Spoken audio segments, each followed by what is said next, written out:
Hi, I'm Vincy, audiologist and speech language pathologist.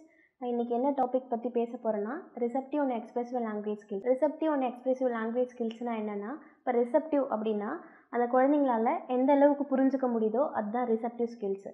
Expressive skills அப்படின்னா அந்த குழந்தைங்களால் எந்த அளவுக்கு பேச முடியுதோ அதுதான் expressive language skills.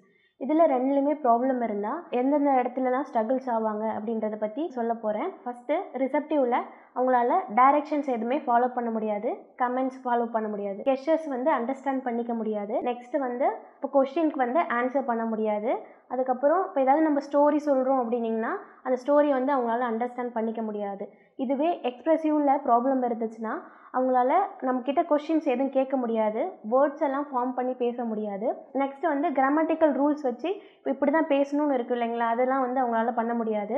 கெஸ்டர்ஸு, facial expressions இதெல்லாம் அவங்களால ப்ராப்பராக ஃபாலோ பண்ண முடியாது. For any குவைரிஸ் contact BRC.